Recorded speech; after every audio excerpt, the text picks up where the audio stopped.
नमस्ते दोस्तों, मैं कुलदीप सिंह। आज मैं आपको एक ऐसी दुनिया में ले चलने वाला हूं जो हमारे रोजमर्रा के जीवन का हिस्सा है, लेकिन अक्सर हम उसे नजरअंदाज कर देते हैं। यह है मोल्डिंग की दुनिया, जहां कल्पना और तकनीक मिलकर साधारण चीजों को असाधारण बना देती है। मेरे वर्कशॉप में मैं रोज नए आइडिया को हकीकत में बदलता हूं। यहां हर दिन कुछ नया सीखने और बनाने का मौका मिलता है।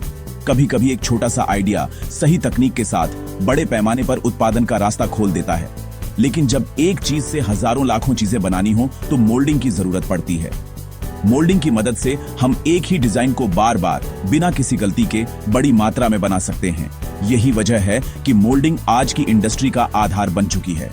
मोल्डिंग एक ऐसी प्रक्रिया है जो हमारे चारों ओर की दुनिया को आकार देती है। फोन केस, पानी की बोतल, कार का डैशबोर्ड, सब इसी से बनते हैं। सोचिए, आपके घर में रखी प्लास्टिक की कुर्सी से लेकर ऑफिस में इस्तेमाल होने वाले कंप्यूटर के पार्ट्स तक, मोल्डिंग का जादू हर जगह है। इसमें तरल या लचीली सामग्री को एक निश्चित ठोस आकार में ढाला जाता है, बार बार पूरी सटीकता के साथ। यह प्रक्रिया न सिर्फ तेज है, बल्कि लागत भी कम करती है और क्वालिटी भी एक जैसी रहती है। यही कारण है कि मोल्डिंग का इस्तेमाल इलेक्ट्रॉनिक्स, ऑटोमोबाइल, हेल्थ केयर और पैकेजिंग जैसी कई इंडस्ट्रीज में होता है। आज हम 5 सबसे आम और असरदार मोल्डिंग प्रक्रियाओं को जानेंगे। कैसे काम करती हैं, उनकी ताकत क्या है और किस चीज के लिए सबसे उपयुक्त हैं। हर प्रक्रिया की अपनी खासियत है और सही मोल्डिंग तकनीक चुनना किसी भी प्रोडक्ट की सफलता के लिए बेहद जरूरी है। यह सफर आपको दिखाएगा कि रोजमर्रा की चीजें कैसे बनती हैं। आप जानेंगे कि आपके आसपास की चीजें जो आपको आम लगती हैं, असल में कितनी जटिल और रोचक प्रक्रिया से होकर गुजरती हैं। तो सुरक्षा चश्मा पहनिए, क्योंकि हम विनिर्माण की गहराई में उतरने वाले हैं। यहाँ हर कदम पर सुरक्षा और सावधानी सबसे जरूरी है, क्योंकि मशीनें तेज और ताकतवर होती हैं। चाहे आप इंजीनियर हों, मेकर हों या बस जिज्ञासु, इस वीडियो में आपके लिए कुछ न कुछ है। हम आपको दिखाएंगे कि कैसे एक साधारण आइडिया सही मोल्डिंग तकनीक के साथ बड़े पैमाने पर प्रोडक्ट में बदल सकता है। चलिए, मोल्डिंग की रहस्यमयी दुनिया के राज खोलते हैं और जानते हैं कि कैसे यह तकनीक हमारे जीवन को आसान और बेहतर बनाती है। सबसे पहले बात करते हैं इंजेक्शन मोल्डिंग की। यह तकनीक आधुनिक मैन्युफैक्चरिंग की रीढ़ है। अगर आपने कभी सोचा है कि रोजमर्रा की प्लास्टिक चीजें इतनी सटीक और एक जैसी कैसे बनती हैं, तो इसका जवाब है इंजेक्शन मोल्डिंग। यह सटीकता और बड़े पैमाने पर उत्पादन का राजा है। इसकी वजह से ही कंपनियां लाखों करोड़ों एक जैसे हिस्से बना सकती हैं, वो भी बेहद तेजी से और बिना किसी बड़ी गलती के। रोजमर्रा की प्लास्टिक चीजें, लेगो ब्रिक्स, माउस केस, सीरिंज, बोतल के ढक्कन, खिलौने, लगभग सभी इंजेक्शन मोल्डिंग से बनती हैं। इसकी शुरुआत होती है प्लास्टिक पैलेट्स से, जिन्हें एक बड़े हॉपर में डाला जाता है। ये छोटे छोटे दाने मशीन के अंदर जाते हैं, जहां असली जादू शुरू होता है। एक घूमता हुआ पेंच इन पैलेट्स को गर्म बैरल में आगे धकेलता है। जैसे जैसे तापमान बढ़ता है, प्लास्टिक पिघलकर शहद जैसी गाढ़ी अवस्था में बदल जाता है। फिर पिघला हुआ प्लास्टिक स्टील के सांचे में बहुत तेज दबाव से इंजेक्ट किया जाता है, हर कोने तक। यह दबाव इतना ज्यादा होता है कि सबसे जटिल डिजाइन भी आसानी से बन जाते हैं। सांचे में खास कूलिंग चैनल होते हैं, जिनमें से ठंडा पानी या अन्य कूलेंट गुजरता है। इससे प्लास्टिक बहुत जल्दी ठंडा और ठोस बन जाता है, जिससे उत्पादन की गति और बढ़ जाती है। जैसे ही प्लास्टिक ठंडा होता है, सांचा खुलता है।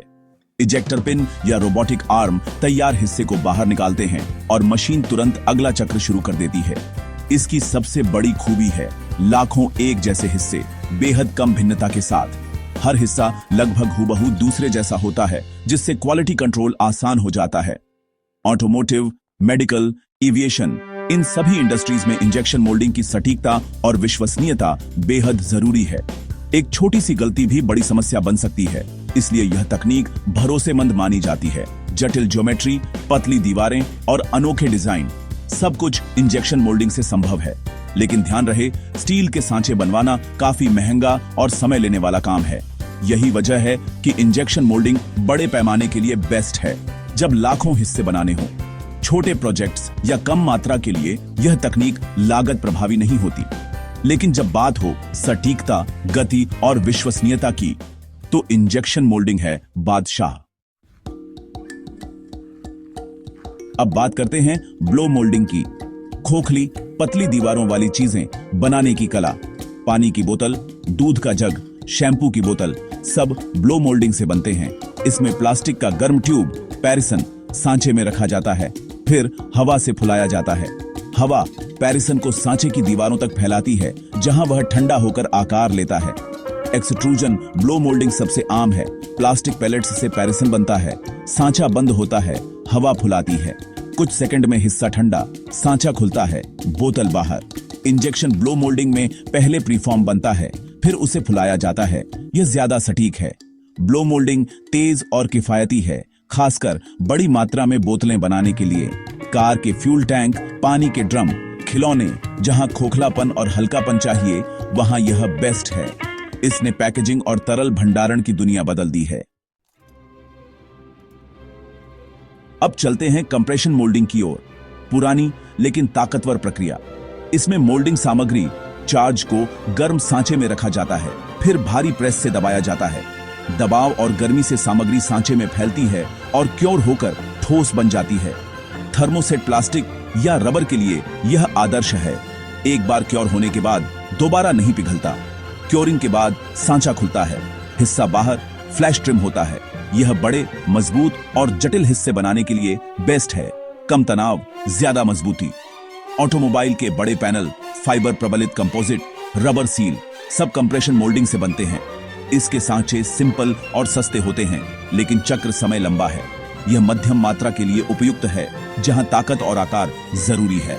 मजबूत, टिकाऊ और गर्मी सहनशील उत्पादों के लिए यह आज भी जरूरी है। अब बारी है रोटेशनल मोल्डिंग यानी रोटो मोल्डिंग की। बड़े, खोखले और मजबूत उत्पादों के लिए यह प्रक्रिया उन चीजों के लिए है जिनका आकार विशाल हो, लेकिन वजन हल्का और मजबूती बेमिसाल हो। रोटो मोल्डिंग का जादू हमें रोजमर्रा की जिंदगी में कई जगह देखने को मिलता है, चाहे वो पानी के टैंक हों, बच्चों की स्लाइड या फिर नावें। इसमें स्टील या एल्यूमिनियम का खोखला सांचा लिया जाता है, उसमें प्लास्टिक पाउडर डाला जाता है। यह पाउडर खास तरह का होता है जो गर्मी में आसानी से पिघल जाए और सांचे की हर दीवार तक पहुंच सके। सही मात्रा और रंग का चुनाव भी यही होता है, ताकि हर बार एक जैसा और मजबूत उत्पाद मिले। सांचा बंद कर मशीन पर 2 अक्षों में धीरे धीरे घुमाया जाता है।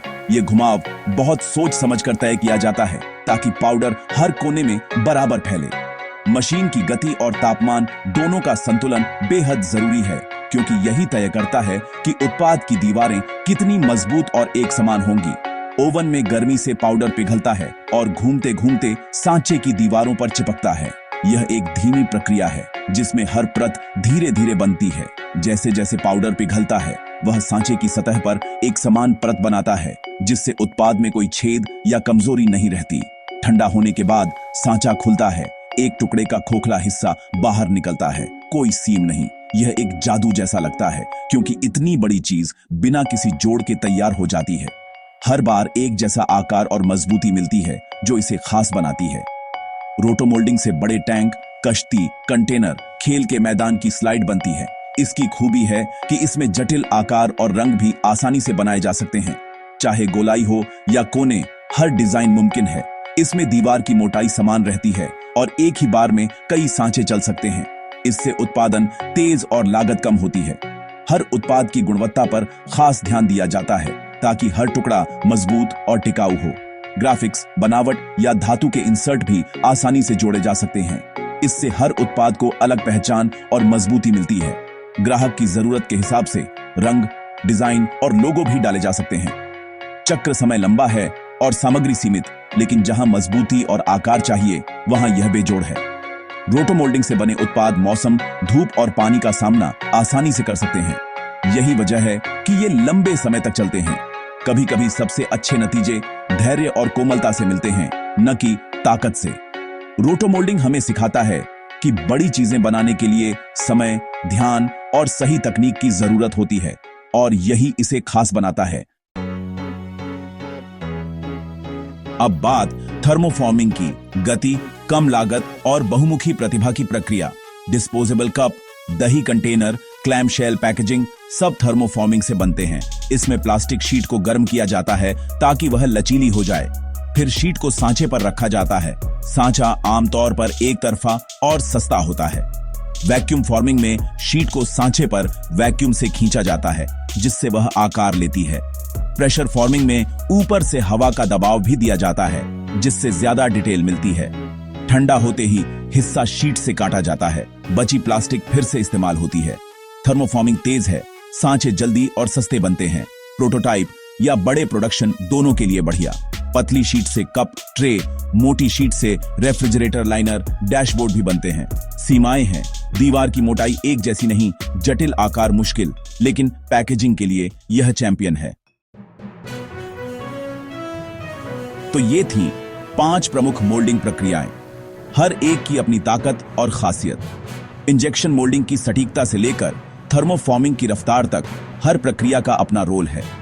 सही प्रक्रिया चुनना जरूरी है, मटेरियल, डिजाइन, ताकत और मात्रा के हिसाब से। गलत चुनाव से लागत बढ़ सकती है या प्रोडक्ट कमजोर हो सकता है।